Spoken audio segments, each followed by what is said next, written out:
The first step in doing a 1031 exchange is to sing it from the mountaintops in your contracts that you're intending to do an exchange.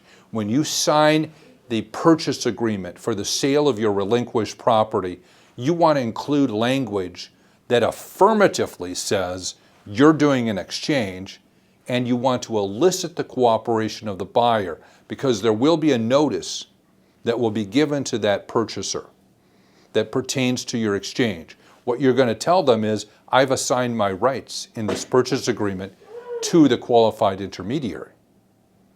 And you want to be able to prove that you gave that written notice, so you ask the buyer to sign an acknowledgement. And that's what we're looking for, is their cooperation in signing an acknowledgement that might be required as part of the documentation to prove that you have properly set up your exchange and done the things that the Treasury regulations require. Furthermore, you want to get in contract or privity with your intermediary early in this process.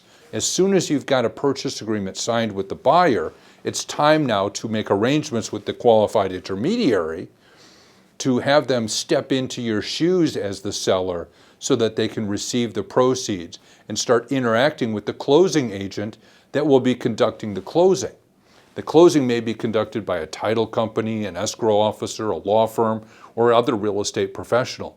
And there's a lot of behind the scenes coordination that has to be done between the intermediary and the closing agent to make sure that the transaction goes smoothly. Again, when you sign a purchase agreement for your replacement property, you may also want to include the standard language that says you're affirmatively desirous of doing an exchange and eliciting the seller's cooperation and so forth. And you want to engage with the intermediary as early in the process as possible to start making those arrangements behind the scenes again, so that you have a smooth signing ceremony on the purchase of your replacement property.